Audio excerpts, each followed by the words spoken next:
merece ser pregado novamente, não merece ser pregado pela primeira vez, não é? Então, é claro que como pregadores, vez por outra, repetimos nossos sermões. Não na mesma igreja, porque isso pega mal, ainda mais hoje com o advento da internet, mas em outros lugares. Então tudo leva a crer que Jesus, no Sermão da Montanha, eu vou falar algo que é óbvio, ele estava numa montanha. E o Sermão da Planície, ele estava numa planície. Essa questão geográfica determina que são dois momentos diferentes. Mas mais do que isso, se compararmos os dois sermões, nós vamos ver outras diferenças. Primeiro, é que Lucas omitiu todos os costumes e as leis judaicas. Ele não se referiu, por exemplo, àquelas expressões, ouvistes o que foi dito, eu, porém, vos digo.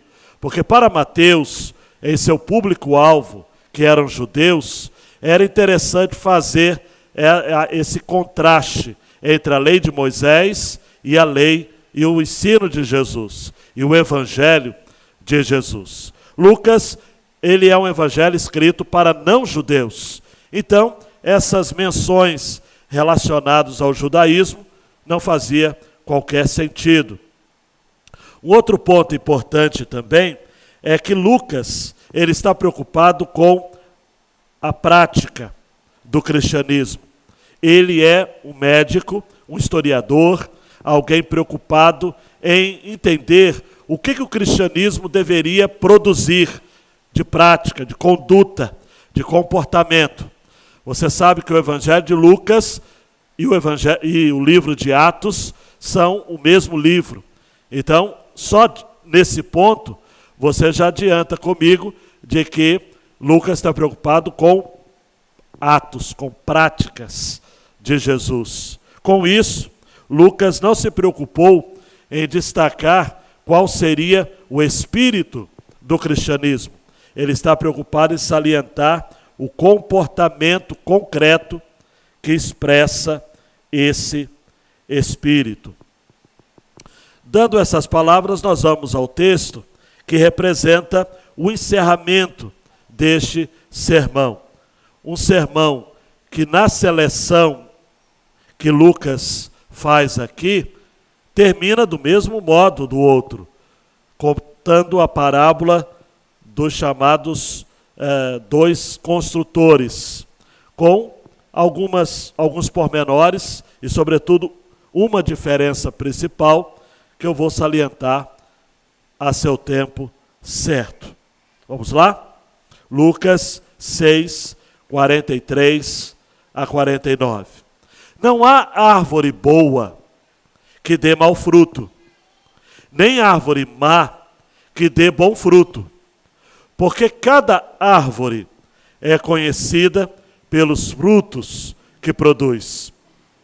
Porque não se colhem figos de ervas daninhas, nem se apanham uvas dos espinheiros.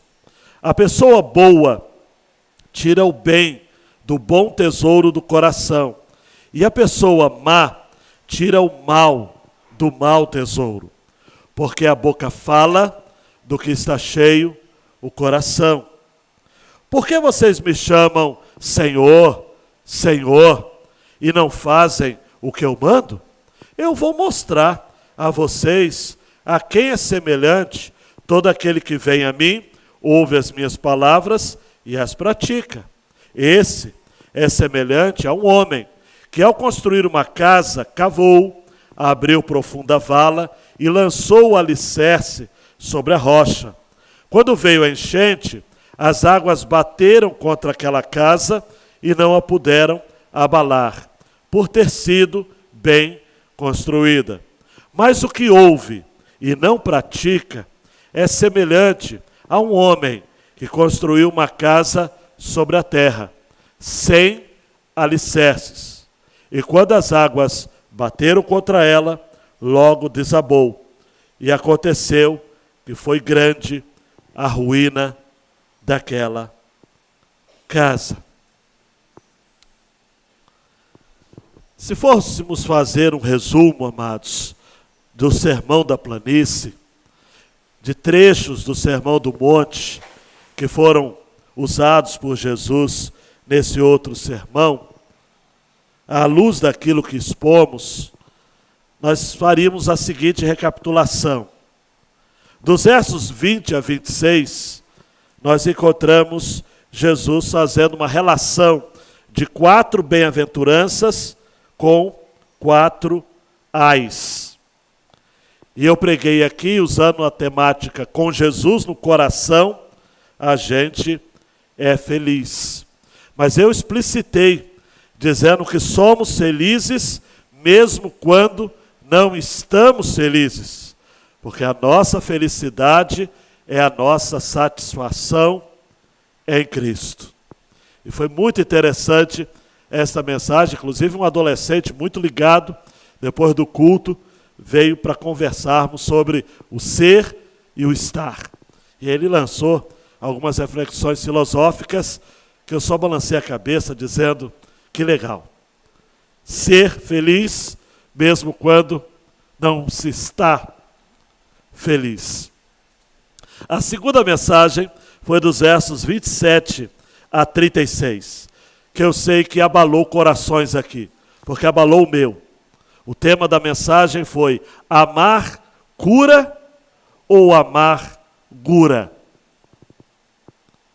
E eu falei de que o amor é a essência do cristianismo.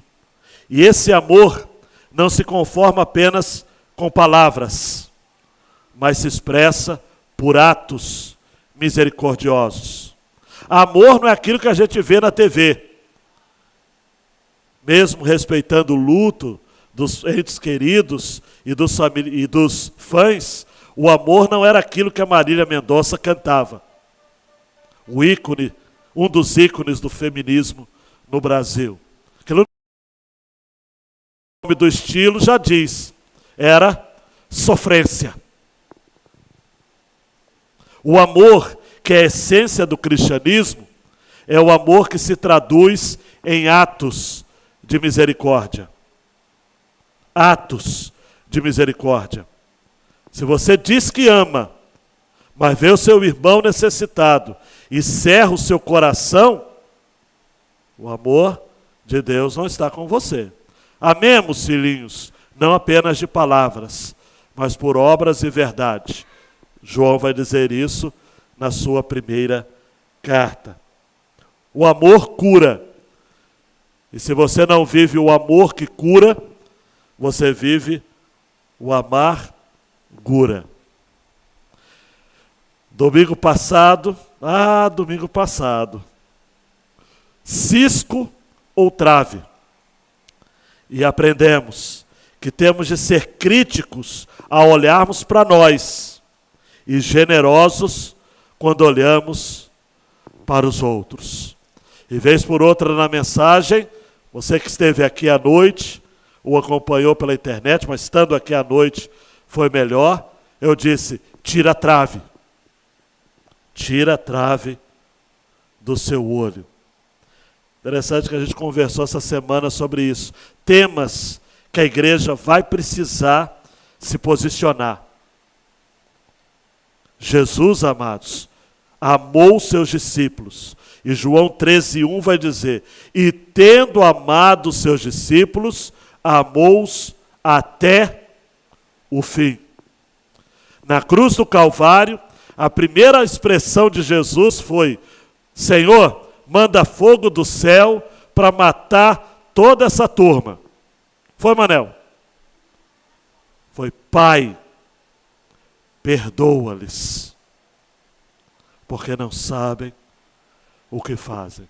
Tem cristão aí vivendo um outro cristianismo, que não é o cristianismo de Jesus. Por isso, meu filho João Marcos, a grande ideia desta passagem é, se o seu cristianismo não fizer de você uma nova criatura, você não se converteu a Jesus, mas a si mesmo.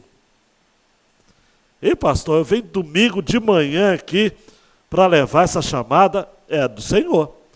Se o seu cristianismo Linalvo, Maria, não fizer de você uma nova criatura, você não se converteu a Jesus. Você se converteu a si mesmo. A estrutura desse texto é: os frutos são de acordo com a natureza da árvore. Os frutos são de acordo com a natureza da árvore. 43 a 45. E 46 a 49, a necessidade que se deve ter da coerência entre a fé que sai dos seus lábios, a profissão de fé, com o conteúdo que leva você à prática da fé. Primeira porção: tal árvore, tal fruto. A ilustração, amados e amadas, é tão simples que eu creio que carece de comentários mais profundos. Encontramos nesse texto um padrão: árvore boa combina com fruto bom. Árvore má combina com mau fruto. Pessoa boa combina com bom tesouro. Pessoa má combina com mau tesouro. É óbvio. Como diz por aí, será que vai precisar desenhar? Acredito que não. No Sermão do Monte, Jesus ampliou, dizendo: olha, pelos seus frutos, Mateus 7, 16 a 20, pelos seus frutos vocês os conhecerão. Por acaso se colhem uvas de espinheiros ou figos de ervas daninhas? Assim toda árvore boa produz frutos bons, porém a árvore má produz frutos maus. A árvore boa não pode, repite comigo, não pode. Não pode, amados, produzir frutos maus. E a árvore má não pode, diz de novo, não pode. Não pode. Ela até pode querer, mas não pode produzir frutos bons.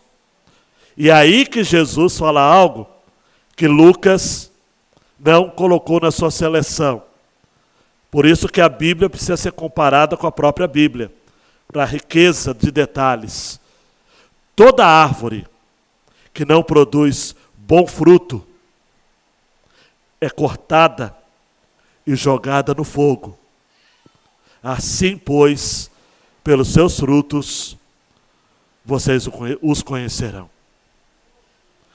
Essa coisa de árvore má, fruto mau, pessoa boa, bom tesouro, que Lucas nos apresenta aqui, e a pessoa boa que tira o bem do bom tesouro, e a pessoa má que tira o mal do mau tesouro, é algo que determina, amados, não apenas o nosso presente, mas inclusive o nosso futuro. Jesus disse que ele não tolera a árvore que não produz fruto bom. Tolerância zero, amados. Jesus disse que ela é cortada e jogada no fogo. E aí, quando você ouve isso, você deveria falar: misericórdia, Senhor. Você não pode ler um texto desse e se manter assim, normal, sem sentimento algum, apático, insensível. Isso precisa mexer com você. Você precisa fazer um autoexame, e ceia do Senhor, bem propício para esse tempo de autorreflexão. Porque a palavra de Deus nos garante, amados, de que essa relação de árvore e de fruto vai começar lá em Gênesis. A árvore da vida, a árvore do conhecimento do bem e do mal, ela vai prosseguir em Êxodo, naquela árvore que é lançada a águas amargas, vai prosseguir lá no Salmo 1, o justo será como a árvore plantada junto a ribeiros de águas. Um texto que vai ser repetido depois pelos profetas, por Jeremias, inclusive. O tema da árvore, do fruto que sai da árvore, é um princípio, amados, inevitável, que diz o seguinte: cada árvore é conhecida pelos frutos que produz. Não adianta ser árvore frondosa se for uma árvore infrutífera. Não adianta, Jesus em Marcos capítulo 11 passa por uma figueira e como não vê frutos nela, apenas folhas, ele amaldiçoa esta figueira. No entendimento da passagem, aquela figueira representava Israel. Deus estava dizendo: chega, Israel, eu tenho procurado fruto em você e eu não tenho encontrado. Isaías capítulo 5, a vinha que representa Israel, uma plantação predileta do Senhor, usando expressões do próprio profeta. Mas de repente, amados, mediante todo cuidado, todo cercamento, todo investimento, Israel não produziu frutos. Cada árvore é conhecida pelos frutos que ela produz. Nós temos uma promessa, várias promessas nas Escrituras a respeito da nossa estabilidade quando estamos plantados na casa do Senhor. O Salmo 92, versos 12 a 14, explicitamente diz isso: o justo florescerá como a palmeira, crescerá como o cedro no Líbano. Plantados na casa do Senhor, florescerão nos átrios do nosso Deus, na velhice ainda darão frutos, serão cheios de seiva e de verdor.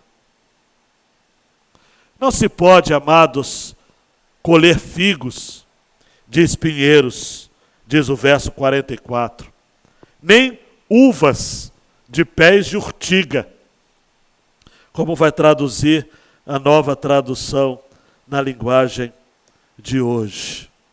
Não dá. Assim também, a pessoa que é boa, e boa aqui no original, é moralmente boa. Não é boa no sentido de perfeição moral, mas é boa de valores morais.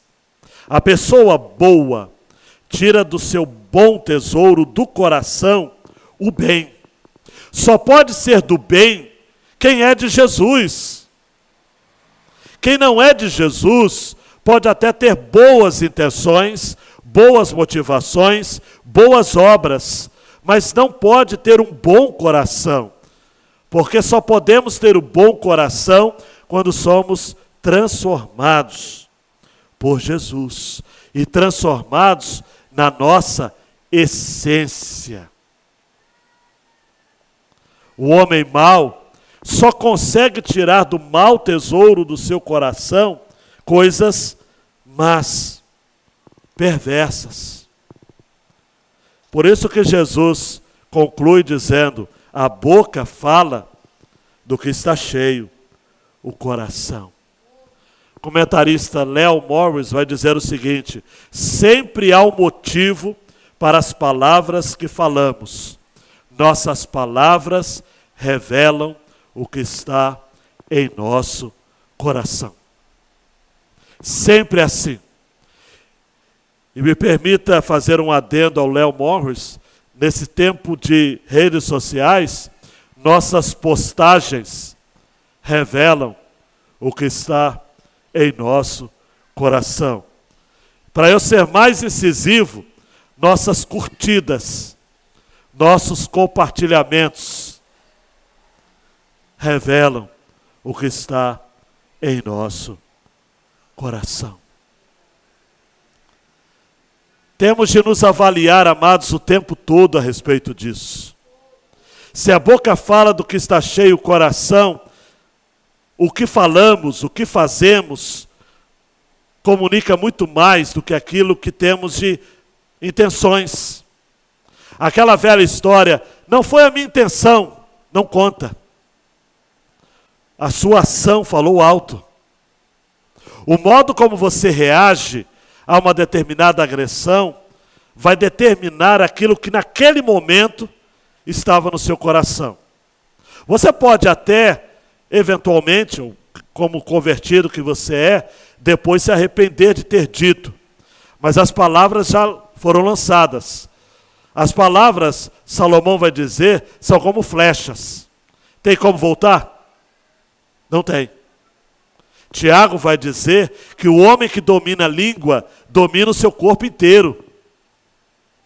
E fala também que da mesma fonte não pode jorrar, Tiago 3, aquilo que é de fonte boa, água boa, da mesma fonte, não vai brotar a água que seja ruim, má. O ser humano é bom? Claro que não. Wayne Grudem, só para, não quero chateá-los com teologia sistemática, mas apenas para citar, ele vai cunhar um termo que eu gosto muito, chamado corrupção herdada. Nós temos a corrupção herdada. Não há bondade inata no ser humano. Dando o microfone para o Wayne Grudem, ele vai dizer o seguinte: temos uma natureza pecaminosa por causa do pecado de Adão.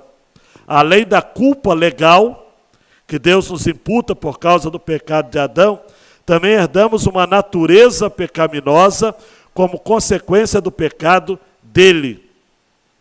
Essa natureza pecaminosa herdada é às vezes denominada simplesmente pecado original e às vezes, mais precisamente, poluição original.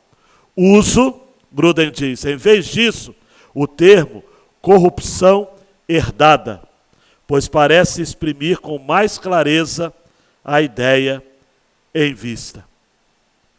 Corrupção herdada. Então, quando o texto diz a pessoa boa tira o bem do seu bom tesouro, Jesus está partindo do princípio que ele está falando com discípulos convertidos. Importante, hein?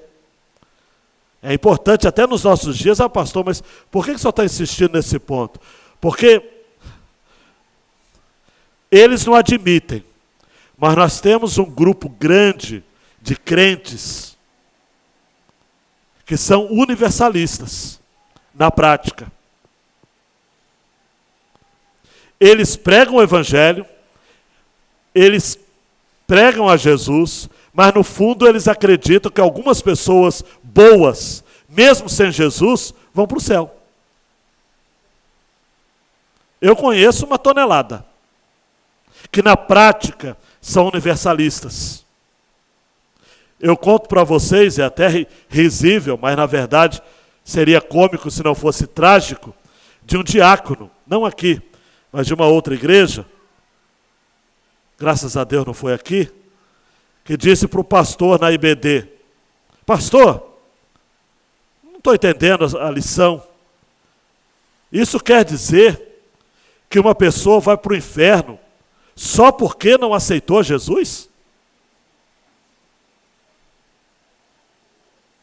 Aí o pastor ficou perplexo e disse: você acha pouco?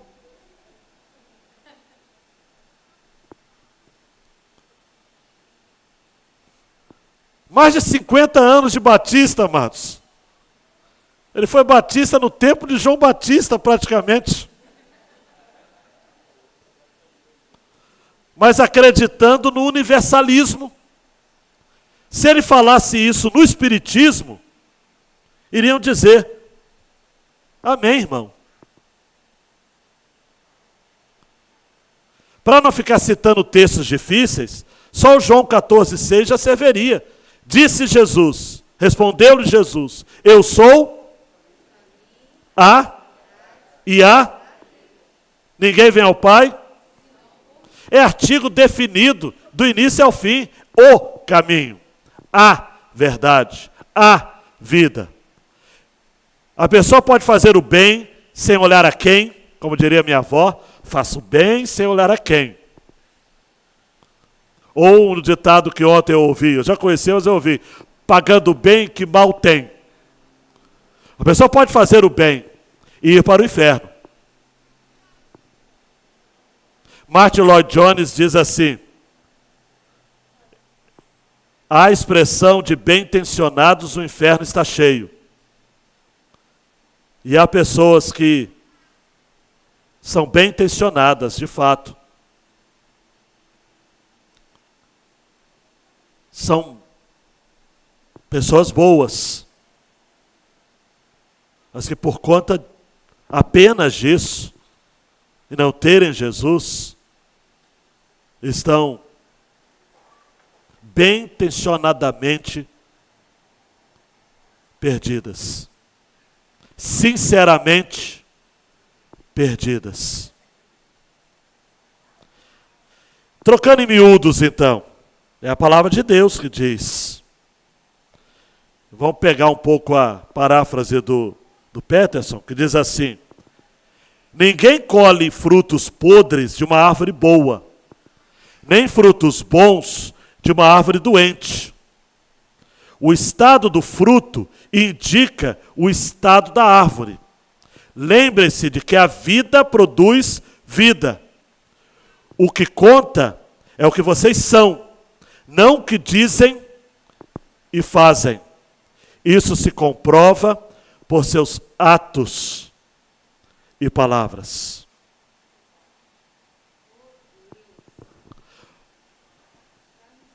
Se Martin Lloyd Jones diz que existem pessoas sinceramente equivocadas, em outra ocasião ele vai dizer de que a pior ameaça ao cristianismo são aqueles que têm um cristianismo falso e espúrio.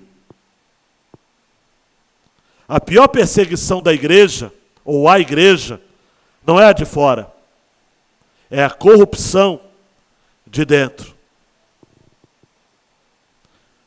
Tal árvore, tal fruto. Não adianta. Repito, a árvore pode dar sombra, pode ser a árvore da família, pode ser a árvore que você colocou coraçãozinho e colocou o seu nome e o nome do seu amado ou da sua amada, mas se ela não der fruto, ela não está sendo digna de ser do chamado que Deus a deu para ser. Árvore boa dá fruto bom.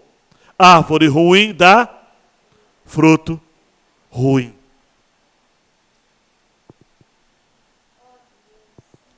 Daí, amados, para concluir o sermão, segundo ponto, João, Jesus disse assim: viva o que você crê.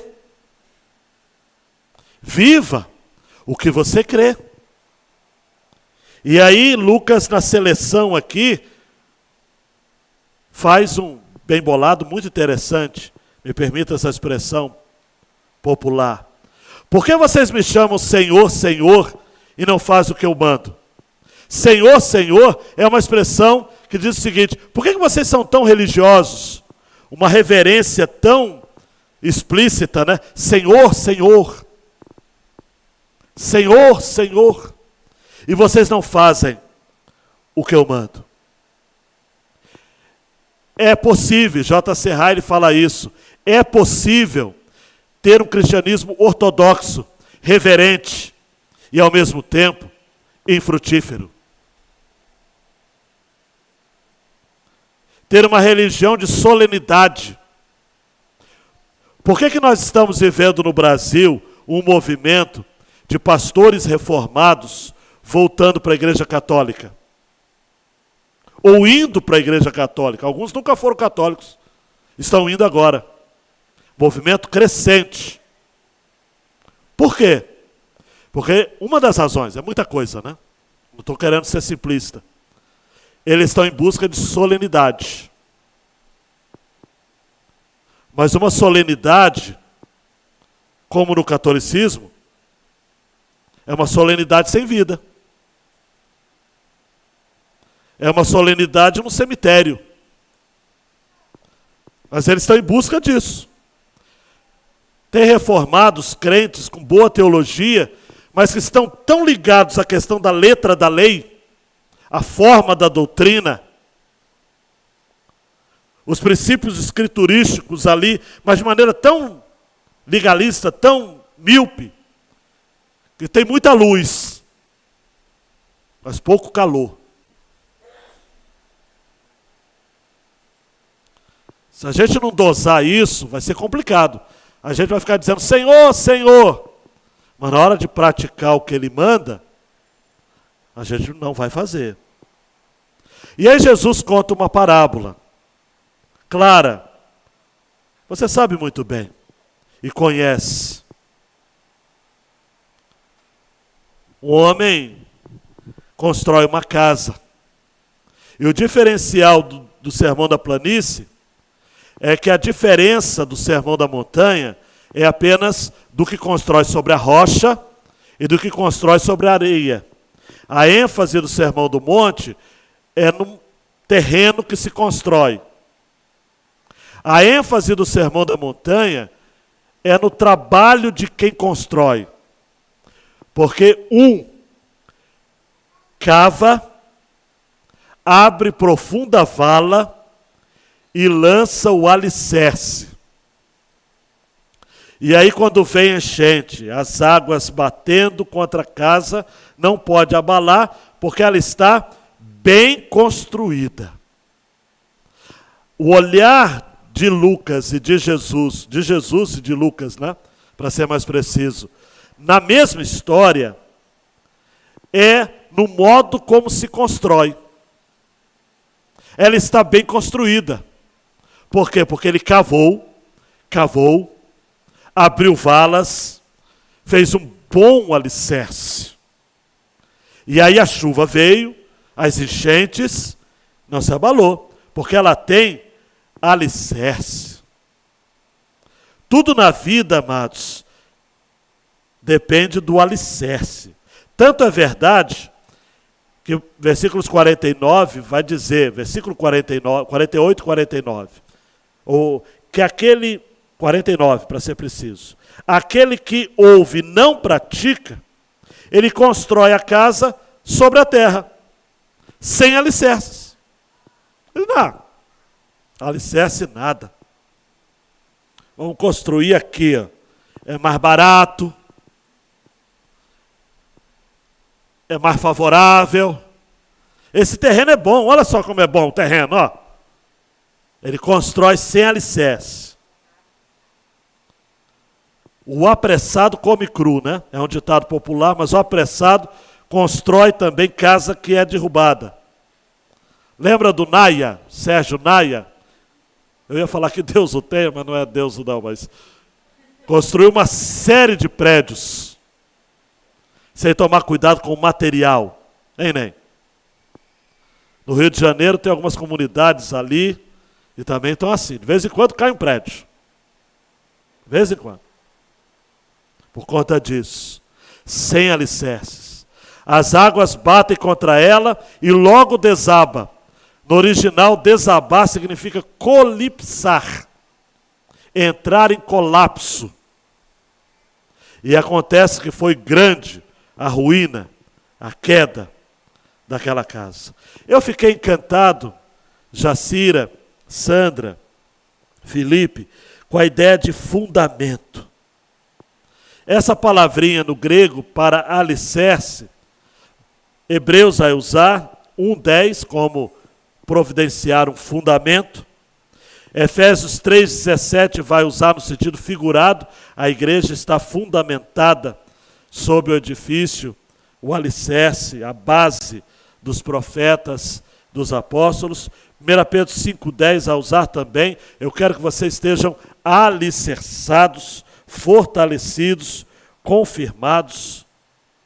A ideia, amados, de alicerce é tão óbvia que eu também não preciso entrar em detalhes explicativos. Alicerce é o que dá estabilidade.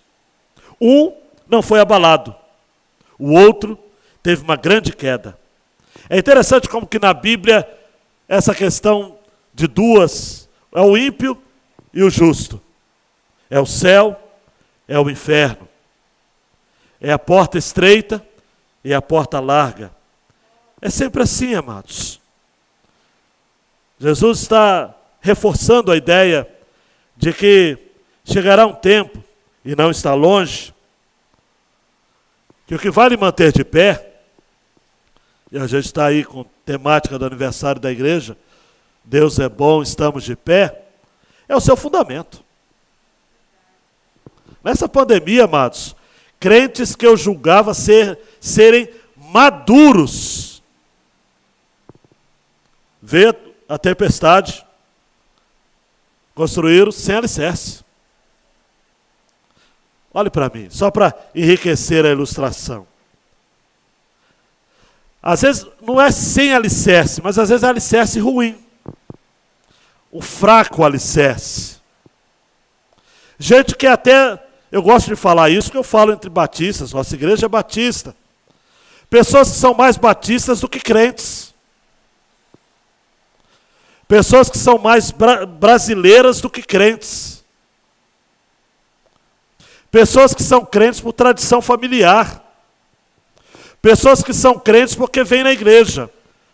E aí quando não pôde mais vir, não retornaram mais, porque se acostumaram, amados, à internet quando dá. Você acha que todos que não voltaram aos nossos cultos acompanham nossos cultos pela internet? Seguidamente? Pouquíssimos. Pouquíssimos. Falta alicerce. É na hora da prova, é na hora da tempestade que a gente mostra se o alicerce está bom ou não está. Essa pandemia, amados, revelou os alicerces. Alicerces rasos e alicerces profundos dos crentes. Eu louvo a Deus porque nós estamos de pé. John Piper tem um artigo que não vai dar para ler todo aqui com vocês. Ele faz comentários em Romanos 8, 31 e 32, que diz: se Deus é por nós, quem é contra nós? Aquele que não poupou o seu próprio filho, mas o entregou por todos nós, como não nos dará todas as coisas? E John Piper fala algumas coisas interessantes. Ele fala o seguinte: olha, Deus pagou um preço infinito do seu Filho por nós. Então Ele vai fornecer tudo para os que creem nele. Eu leio esse texto e eu digo, amém. Deus pagou um preço infinito do seu Filho por nós, então tudo que nós precisamos, Ele vai nos fornecer. John Piper gosta de falar dessa temática sobre cristãos que são perseguidos e assassinados no mundo. E ele disse, olha, somos mais do que vencedores, que é para a sua felicidade que um conquistador tem seus inimigos aos seus pés. Então você, ele disse, você tem angústia, fome, nudez, perigo, perseguição, todos eles conquistados aos seus pés. Porque nós somos mais do que vencedores. Em Josué, tem um texto, se não me engano, no capítulo 12, que vai apresentar Josué colocando o pé na cabeça dos seus inimigos. A ideia que Paulo, em Romanos 8, fala, somos mais do que vencedores, no original significa somos super conquistadores. Então John Piper vai dizer ainda, a angústia, você segura na cadeira porque é forte, a fome, a nudez, o perigo, a perseguição, estão nos servindo. A minha perseguição, a minha fome, a minha nudez, a minha perda tão dolorosa e chorosa, tudo isso são me apresentados como meus servos. Deus trabalha todos eles para o meu bem. E aí, para concluir, John Piper diz assim: Deus quer que você seja feliz. E aí eu poderia ouvir vários améns aqui, mas segura a onda um pouquinho. Deus quer que você seja feliz, mas Ele faz isso com as circunstâncias. Ele faz isso com Ele mesmo. Como não nos dará também com Ele todas as coisas? Ele faz isso com o Evangelho. Ele faz isso através das circunstâncias. Do Covid, do câncer, da úlcera, da gastrite.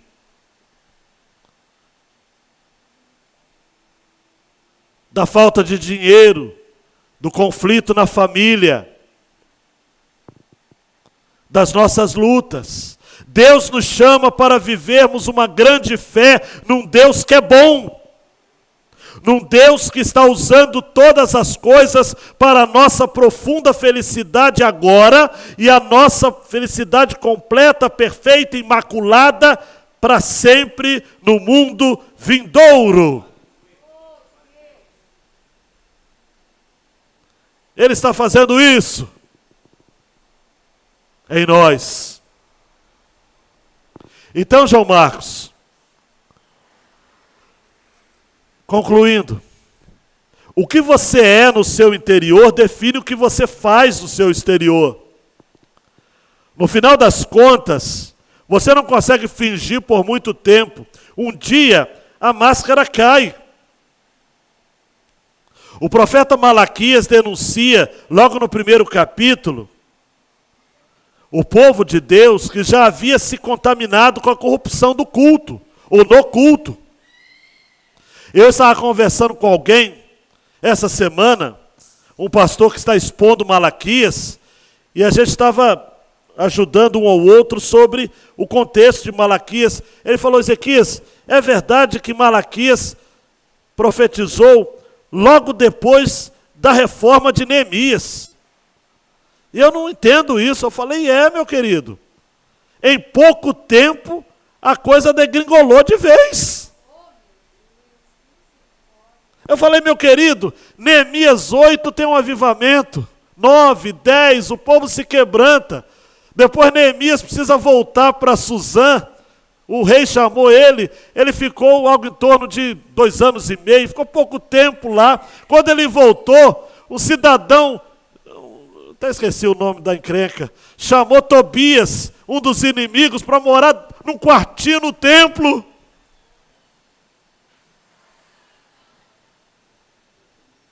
E aí Neemias tem que chegar, me permita a expressão meio truculenta, com o pé na porta. E ele vai e faz de novo e prega a lei novamente, a dispensa das mulheres estrangeiras, e tudo parece que está caminhando bem, pero no mucho. Depois de pouco tempo, Malaquias se levanta dizendo, 1:6 de Malaquias: o filho honra o pai, e o servo respeita o seu senhor. Se eu sou o pai, onde está minha honra? Se eu sou Senhor, onde está o respeito para comigo? Eu, o Senhor dos exércitos, pergunto isso a vocês, sacerdotes que desprezam o meu nome. Mas vocês perguntam: como desprezamos o teu nome? Vocês são insensatos, vocês estão de brincadeira comigo.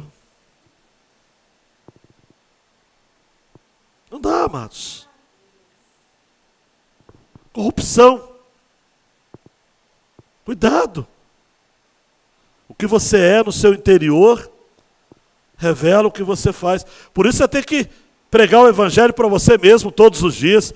Por isso que todos os dias você tem que pedir: Deus me santifica, Deus me muda, Deus me lava, Deus me unge, me encha de novo, meu vazamento está grande. Visita a minha vida, Senhor.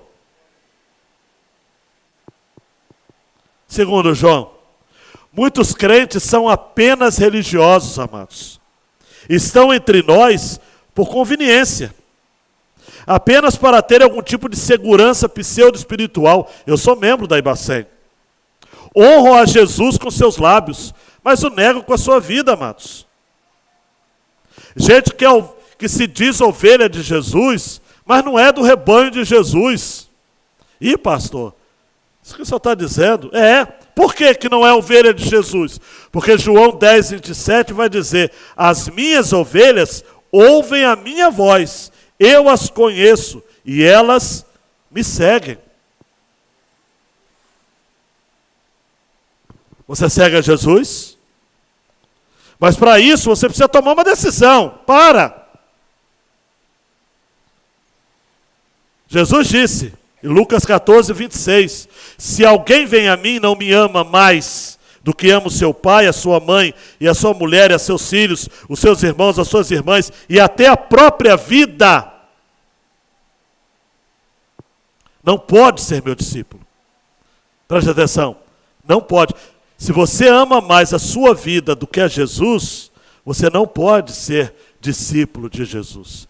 Se diante de tanta flexibilização que nós já temos, de uma vacinação que já passou dos 50%, mesmo assim você continua enchendo seu coração de medo, de desespero, você tem que parar para pensar. Se você não está amando mais a sua vida do que a Jesus.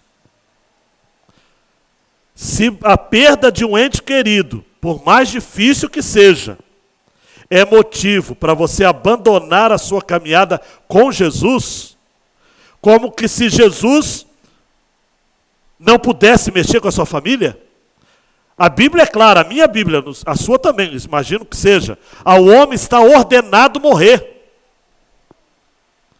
Ô João, se a morte fosse uma opção, eu ia dizer, Senhor, me libera aí, mas não é. A morte está ordenada. Deus ordenou. Então, ou você vai antes dos seus, ou os seus vão antes de você. Sempre vai ser assim. Ah, pastor, mas o senhor está sendo excessivo. Não, não estou, porque eu choro, eu oro, eu sinto a dor. Mas, amados, a vida tem que prosseguir. Porque Deus encerrou o seu plano em quem foi, mas não encerrou ainda em quem ficou. O que Jesus disse para as mulheres que ficavam batendo no peito e chorando atrás dele? Ah, Jesus vai morrer, Jesus vai morrer. Ele falou, não choreis por mim, chorem por vocês.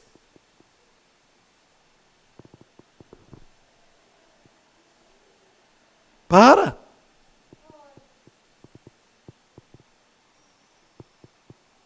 Por último, cristianismo é um mandato.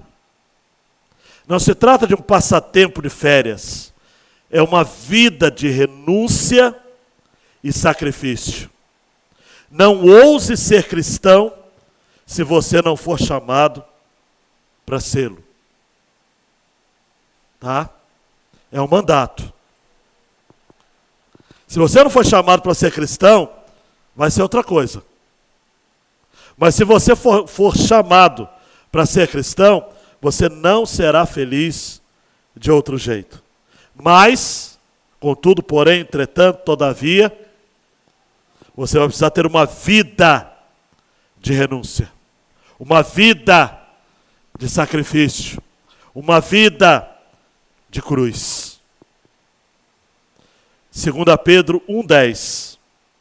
Por isso, irmãos, procurem com empenho cada vez maior confirmar a vocação e a eleição de vocês, porque fazendo assim, vocês jamais tropeçarão.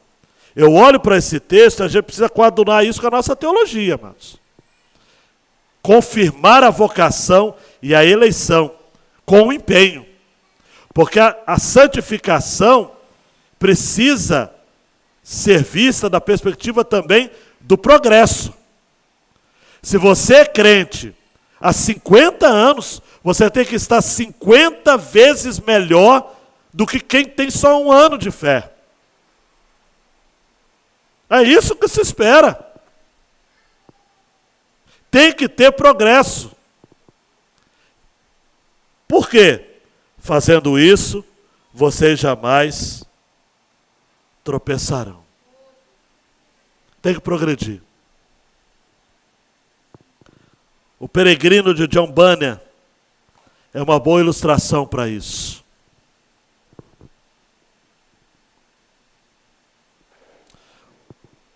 O precipício que faz com que viajantes inadvertidos, sem o certificado do testemunho,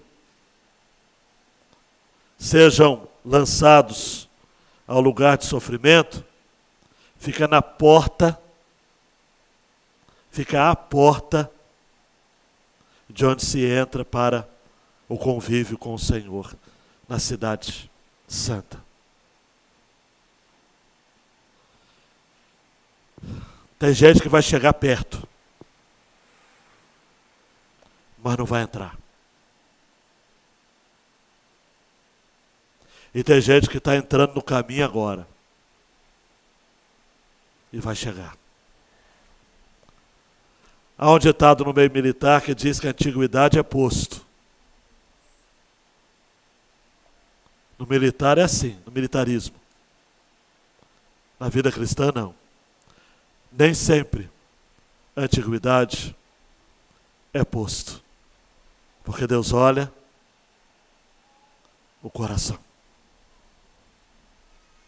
Então se levante, meu querido e minha querida. Deixa a última tela, João. Se o seu cristianismo não fizer de você uma nova criatura, você não se converteu a Jesus, mas a si mesmo. Então o desafio posto é esse. Você vai colocar a mão no seu coração e vai dizer: Senhor, a minha vida está sendo avaliada agora.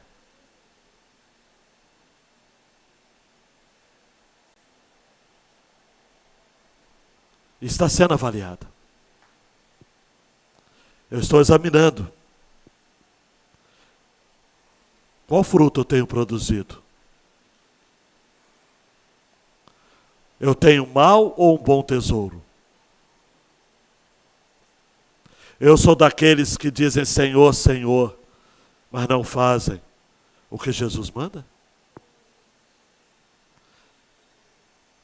Eu tenho a minha vida alicerçada, bem alicerçada, ou ela é rasa?